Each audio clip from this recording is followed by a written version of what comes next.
నమస్తే. నిరుద్యోగులకు భరోసాగా బీఆర్ఎస్ భవన్ జనతా గ్యారేజ్ అంటూ బీఆర్ఎస్ నాయకులు చెప్తా ఉన్నారు. సో ఖచ్చితంగా కాంగ్రెస్ పార్టీని నిరుద్యోగులకు ఉద్యోగాలు ఇచ్చే వరకు నిలదీస్తాం, ఖచ్చితంగా నిరుద్యోగుల వెంట మేము నిలబడతామని చెప్పి హరీష్ రావు చెప్తున్నాడు. మాట్లాడే ప్రయత్నం చేద్దాం. ఎమ్మెల్సీ బల్మూరు వెంకట్ గారు, కాంగ్రెస్ పార్టీ నేత బల్మూరు వెంకట్ గారు ఎట్లా చూస్తారు? మీరు అధికారంలోకి రాకముందు నిరుద్యోగులు చాలా కీలక పాత్ర పోషించారు, ఇప్పుడు ఉద్యోగాలు ఇవ్వట్లేదు, జాబ్ క్యాలెండర్ రిలీజ్ చేయట్లేదని తెలంగాణ భవన్ అడుగులు దొక్కుతున్నారు. ఏం చెప్తారు ఒక అధికార కాంగ్రెస్ పార్టీ నాయకులుగా? నిరుద్యోగులకు 100% ఆ రోజు బల్మూరు వెంకట్ అందుబాటులో ఉన్నాడు, ఇవాళ కూడా బల్మూరు వెంకట్ అందుబాటులో ఉన్నాడు. 100% నిరుద్యోగులకు ఇచ్చిన ప్రతి మాట నిలబెట్టుకోవాల్సిన బాధ్యత మా పైన ఉంది, తప్పనిసరిగా నిలబెట్టుకుంటాం. కానీ నిరుద్యోగులను ఉద్దేశించి హరీష్ రావు అనేటోడు మాట్లాడుతుందంటే ఈరోజు నాకు బాధపడన్నా లేదా సిగ్గుపడన్నా నాకు అర్థమైతలేదు. ఎందుకనంటే హరీష్ రావు అనేటోడు మంత్రిగా ఉన్నప్పుడు ఇదే మా నిరుద్యోగ సోదరులు, మా యువకులందరికీ కూడా తెలుసు. హరీష్ రావు కవిత దగ్గర పోతే పేడ్ ఆర్టిస్టులు అని చెప్పి నిరుద్యోగులను ఉద్దేశించి మాట్లాడినరు. అవహేళన చేస్తూ ఎగతాళి చేస్తూ కేసీఆర్ కూడా అనేక సందర్భాల్లో నిరుద్యోగులను వక్రీకరించి మాట్లాడాడు. కానీ మా గౌరవ ముఖ్యమంత్రి గారు అధికారంలో వచ్చినప్పటికెళ్ళి ఈ 18 నెలల్లో సుమారు దాదాపు 14 కంటే ఎక్కువ సార్లు ఈ ప్రభుత్వం ఏర్పడ్డది నిరుద్యోగుల వల్ల. 100% నిరుద్యోగులకు ఏదైతే ఇచ్చిన హామీని నిలబెట్టుకుంటాము. గతంలో పెండింగ్లో ఉన్న నోటిఫికేషన్స్ని కోర్టు కేసులు పరిష్కరించి భర్తీ చేస్తేనే కొత్త దాంట్లో నింపగలుగుతామని చెప్పి బాధ్యతతోటి పనిచేస్తున్నాం. సరే, కొన్ని సమస్యలు కొద్దిగా ఆలస్యమైన విషయం వాస్తవం అయినప్పటికీ కూడా 100% ఈ యొక్క సైకిల్ ప్రాసెస్లో నిన్న కూడా హెల్త్ డిపార్ట్మెంట్కి సంబంధించిన నోటిఫికేషన్స్ వచ్చినాయి. రేపొద్దున డిఎస్సి కానివ్వండి, లేదా సంబంధించి ఎలక్ట్రిక్ డిపార్ట్మెంట్ కానీ, ఎస్పీడీసీఎల్ కానీ, ఎన్పీడీసీఎల్, పవర్ సెక్టర్ కానీ, దాంతోపాటు అన్ని డిపార్ట్మెంట్స్కి సంబంధించిన ఆల్ నోటిఫికేషన్స్ కూడా ఒక్కొక్కటిగా తప్పనిసరిగా రిలీజ్ అవుతాయి. అతి త్వరలోనే ముఖ్యమంత్రి గారు నోటి మీదుగా కూడా ఆ శుభవార్త నిరుద్యోగుల సోదరులకి ముఖ్యమంత్రి గారే చెప్పబోతున్నారు. కానీ దీన్ని రాజకీయం చేసి నిరుద్యోగులని రెచ్చగొట్టి రాజకీయ లబ్ధి పొందుదామని చెప్పి హరీష్ రావు సొంటి ఏదైతే బీఆర్ఎస్ పార్టీలో హరీష్ రావు, కవిత విల్సన్, గుంటనక్కలు కొన్ని కాచుకొని ఉన్నాయి.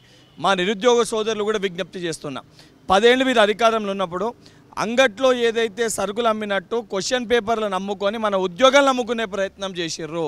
మన నిరుద్యోగ సోదరులు ఆత్మహత్యలు చేసుకుంటే ఆత్మహత్యల్ని కూడా వక్రీకరించి ఎగతాళి చేసి మన గురించి మాట్లాడినరు.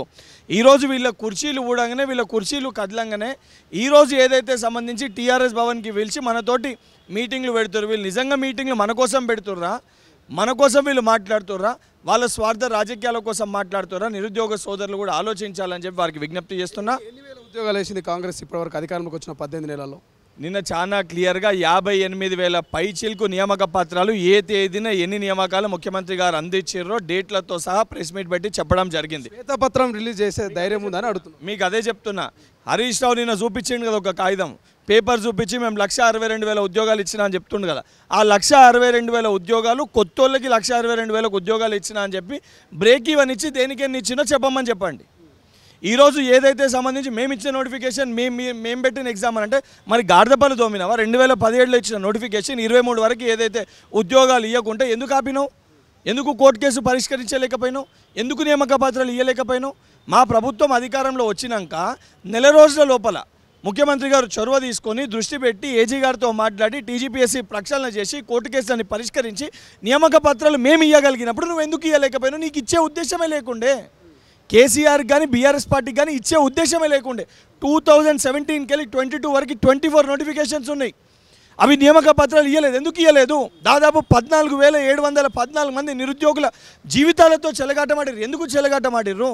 ఎందుకు చేయలేదు? ముందు దానికి సమాధానం చెప్పు. ఈరోజు బయటికి వచ్చి నిరుద్యోగులపైన ప్రేమ ఉన్నట్టు ఈ యొక్క నువ్వు దొంగ మాటలు మాట్లాడితే నిరుద్యోగులు నమ్మే పరిస్థితి లేదు. 100% బాధ్యతతోటి ఈరోజు కూడా ఎమ్మెల్సీ అయినాక బల్మూరు వెంకట్ కానీ లేదా మా పార్టీ సభ్యులు కానీ ఇప్పటి కూడా నిరుద్యోగ సోదరులు వారు మమ్మల్ని వచ్చి అడిగినా, మాతో మాట్లాడినా, మా పైన కోపపడినా, వాళ్ళు మమ్మల్ని తిట్టినా కూడా వాళ్ళకి అందుబాటులో ఉండి వారి సమస్యల్ని పరిష్కరిస్తామని చెప్పి గతంలో కూడా చెప్పినాము. గతంలో 2-3 సంఘటనలు కూడా ఉన్నాయి. గాంధీ ఆసుపత్రికి కానీ, ఉస్మానియా ఆసుపత్రికి కానీ, చికట్పల్లి సెంట్రల్ లైబ్రరీకి కానీ, ఉస్మానియా యూనివర్సిటీకి కానీ ఇదే బల్మూరు వెంకట్ ఎమ్మెల్సీ హోదాలో వెళ్ళి నిరుద్యోగులతో మాట్లాడడం జరిగింది. ఈ రోజు కూడా ఎమ్మెల్యే క్వార్టర్స్లో వాళ్ళు వచ్చిన వారి సమస్యల్ని తీసుకుంటున్నాము. ఆ సంబంధించిన డిపార్ట్మెంట్స్తో మాట్లాడుతున్నాము. ఆ సమస్యల్ని పరిష్కరించే ప్రయత్నం చేస్తున్నాం. 100% మేము చెప్పిన విధంగా ప్రభుత్వంలో ఉన్న ప్రతి ఖాళీని కూడా భర్తీ చేసే బాధ్యత మా గౌరవ ముఖ్యమంత్రి గారు ఎలక్షన్ల ముందు ఏదైతే పీసీసీ అధ్యక్షుని హోదాలో వారు ఇచ్చిన మాటని తప్పనిసరిగా కాంగ్రెస్ ప్రభుత్వం నిలబెట్టుకుంటుంది. ఆ భరోసా నిరుద్యోగులకు కూడా ఉంది. కానీ కొంతమంది నిరుద్యోగులని తప్పుదో పట్టించి వాళ్ళని వీళ్ళ దగ్గర పిలుచుకొని ఉద్దేశపూర్వకంగా రెచ్చగొట్టి వీళ్ళ రాజకీయ స్వార్థం కోసము వాడుకునే ప్రయత్నం చేస్తున్నారు.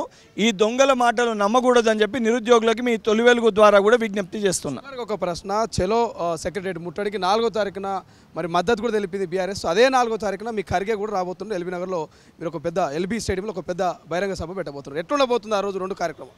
శ్రీశైలంపై ఒక విషయం నేను చాలా స్పష్టంగా ఏమి చేస్తాము, ఏ రకంగా చేస్తామని చెప్పి ఇంత క్లారిటీగా చెప్తున్నా. మీ తొలి వెలుగు ఛానల్ కూడా ప్రతిపక్షంలో బీఆర్ఎస్ పార్టీ అధికారం ఉన్నప్పుడు కూడా మీ ఛానల్ ఉంది. ఏ రోజన్నా నిరుద్యోగుల అంశం పైన నేను చెప్పుడు కాదు, మీ ఛానల్లో ప్రీవియస్గా మాట్లాడిన వేరే యాంకర్లు తీసుకుని ఇంటర్వ్యూలు తీయండి.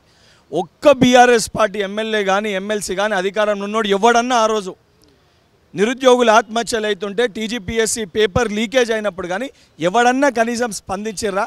ఈరోజు ఆ సిగ్గు లేకుండా ఒక చెల్లె చచ్చిపోతే కూడా ఆత్మహత్య చేసుకుంటే చికట్పల్లి సెంట్రల్ లైబ్రరీలో వాళ్ళ కుటుంబ సభ్యుల్ని పిలిచి కేటీఆర్ దాన్ని కూడా వక్రీకరించి దాన్ని కూడా తప్పుగా ప్రచారం చేసిన ఒక చరిత్ర ఈ బీఆర్ఎస్ పార్టీ నాయకులది.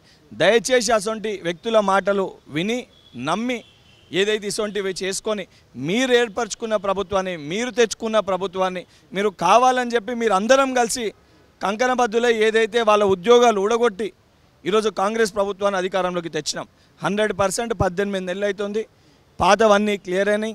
కొత్త నోటిఫికేషన్స్ని దానికి సంబంధించి ఫైనాన్స్ క్లియరెన్స్ కూడా చేసుకోవడం జరిగింది. ఏ డిపార్ట్మెంట్ ఆ డిపార్ట్మెంట్ నోటిఫికేషన్స్ కూడా సిద్ధమైన నోటిఫికేషన్స్ వస్తాయని చెప్పి మళ్ళీ దాన్ని కూడా రాజకీయ లబ్ధి పొందాలి, మేము చేసినాం కాబట్టి వచ్చింది అని చెప్పి చూపించనీకి బీఆర్ఎస్ పార్టీ ఆడుతున్న డ్రామాలు, నాటకాలని నిరుద్యోగ సోదరులు కూడా ఆలోచించాలని చెప్పి వారికి విజ్ఞప్తి చేస్తున్నాం. Thank you so much. ఇది మొత్తం మీద నిరుద్యోగులు కొట్లాడి తెచ్చుకున్నటువంటి కాంగ్రెస్ పార్టీ భవిష్యత్తులో ఖచ్చితంగా ఉద్యోగ నోటిఫికేషన్ ఇస్తుంది. కొంత ఓపిక పట్టండి అంటూ బల్మూర్ వెంకట్ చెప్తున్నటువంటి పరిస్థితి. సో ప్రతిపక్షాల ట్రాప్లో బీఆర్ఎస్ ట్రాప్లో పడదంటూ ఎమ్మెల్సీ బల్మూర్ చెప్తున్నటువంటి పరిస్థితి. చూద్దాం మరి జూలై 4వ తారీఖున చలో సెక్రటరేట్ ముట్టడికి అయితే నిరుద్యోగులు పిలుపునిచ్చినటువంటి పరిస్థితి మనకు కనిపిస్తుంది. మరి ఆ పిలుపు ఆగుతుందా, లేకపోతే సెక్రటరేట్ ముట్టడి జరుగుతుందా లేదా, మరి ఆ లోపల జాబ్ క్యాలెండర్ కావచ్చు, లేకపోతే 2 లక్షల ఉద్యోగాలకు సంబంధించి కూడా కాంగ్రెస్ పార్టీ నుంచి ఏమైనా తీపి కబురు రాబోతుంది. ఏం జరగబోతుంది రాష్ట్ర రాజకీయాల్లో నిరుద్యోగులకు సంబంధించి అనేది భవిష్యత్తులో చూడాల్సిన అవసరం ఉంది. కెమెరా పర్సన్ సతీష్తో శ్రీశైలం, తొలి వెలుగు, గాంధీ భవన్. అసలైన తొలి వెలుగు. ఫాలో వాట్సాప్ @తొలి వెలుగు official.